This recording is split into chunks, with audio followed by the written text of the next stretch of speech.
Countering America's adversaries through sanctions act CAATSA। Prelims के लिए CAATSA S-400 missile प्रणाली। Mains के लिए भारत के लिए CAATSA छूट के निहितार्थ, अमेरिका भारत संबंध, रूस भारत संबंध। चर्चा में क्यों? हाल ही में संयुक्त राज्य अमेरिका के हाउस ऑफ रिप्रेजेंटेटिव ने national defence authorisation act NDA में संशोधन को मंजूरी दी है, जिसमें countering America's adversaries through sanctions act CAATSA के तहत भारत को प्रतिबंधों के दायरे से बाहर रखने का प्रस्ताव किया गया है। यह भारत को स्वतंत्र रूप से अमेरिकी प्रतिबंधों के भय के बिना रूस की S-400 मिसाइल प्रणाली को खरीदने की अनुमति देगा। नेशनल डिफेंस ऑथराइजेशन NDA कानून है जिसे कांग्रेस प्रत्येक वर्ष संयुक्त राज्य की रक्षा एजेंसियों की नीतियों और संगठन में बदलाव करने के लिए पारित करती है तथा इस पर मार्गदर्शन प्रदान करती है कि सैन्य क्षेत्र को आवंटित राशि को कैसे खर्च किया जा सकता है। प्रस्तावित संशोधन अमेरिकी प्रशासन से आग्रह करता है कि वह चीन जैसे हमलावरों को रोकने में मदद करने हेतु भारत को countering America's adversaries through sanctions act CAATSA के तहत छूट प्रदान करने के लिए अपने अधिकार का उपयोग करे। कानून में कहा गया है कि महत्वपूर्ण और उभरती प्रौद्योगिकियों पर संयुक्त राज्य अमेरिका भारत पहल ICET, कृत्रिम बुद्धिमत्ता, क्वांटम कंप्यूटिंग, जैव प्रौद्योगिकी, एरोस्पेस तथा अर्धचालक विनिर्माण में नवीनतम प्रगति को संबोधित करने के लिए दोनों देशों में सरकारों, शिक्षाविदों एवं उद्योगों के बीच घनिष्ठ साझेदारी विकसित करने हेतु एक स्वागत योग्य और आवश्यक कदम है। CAATSA एक अमेरिकी कानून है जिसे वर्ष 2017 में लागू किया गया था तथा इसका मुख्य उद्देश्य दंडनीय उपायों के माध्यम से ईरान, रूस और उत्तर कोरिया की आक्रामकता का सामना करना है। का शीर्षक 2 मुख्य रूप से यूक्रेन में इसके सैन्य हस्तक्षेप और वर्ष 2016 के अमेरिकी राष्ट्रपति चुनावों में इसके कथित हस्तक्षेप की पृष्ठभूमि में इसके तेल और गैस उद्योग, रक्षा एवं सुरक्षा क्षेत्र, वित्तीय संस्थानों जैसे रूसी हितों पर प्रतिबंधों से संबंधित है। अधिनियम की धारा 231 अमेरिकी राष्ट्रपति को रूसी रक्षा और खुफिया क्षेत्रों के साथ महत्वपूर्ण लेन देन में लगे व्यक्तियों पर अधिनियम की धारा 235 में उल्लिखित 12 सूचीबद्ध प्रतिबंधों में से कम 5 प्रतिबंधों को आरोपित करने का अधिकार देती है। अधिनियम की धारा 231 के भाग के रूप में अमेरिकी विदेश विभाग ने 39 रूसी संस्थाओं को अधिसूचित किया है, जिनके साथ संबंध रखने पर तीसरे पक्ष को प्रतिबंधों के लिए उत्तरदायी बनाया जा सकता है। प्रतिबंध जो भारत को प्रभावित कर सकते हैं। केवल 2 प्रतिबंध ऐसे हैं जो भारत रूस संबंधों या भारत अमेरिका संबंधों को प्रभावित कर सकते हैं। बैंकिंग लेन देन का निषेध, इनमें से पहला, जिसका भारत रूस संबंधों पर प्रभाव पड़ने की संभावना है, बैंकिंग लेन देन का निषेध है। इसका परिणाम यह होगा कि भारत के लिए S-400 सिस्टम की खरीद हेतु रूस को अमेरिकी डॉलर में भुगतान करने में कठिनाई होगी।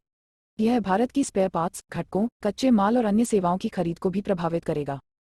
वर्ष 2020 में तुर्की को S-400 प्रणाली की खरीद के लिए मंजूरी प्रदान की गई थी।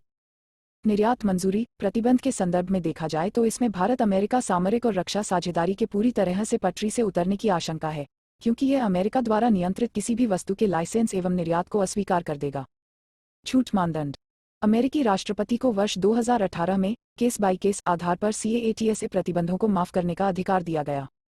रूस की S-400 ट्रायम्फ मिसाइल प्रणाली, यह रूस द्वारा डिजाइन किया गया एक मोबाइल, सतह से हवा में मार करने वाली मिसाइल प्रणाली SAM है। यह दुनिया में सबसे खतरनाक परिचालन हेतु तैनात modern long range MLR SAM है, जिसे अमेरिका द्वारा विकसित terminal high altitude area defence system THAAD से काफी उन्नत माना जाता है।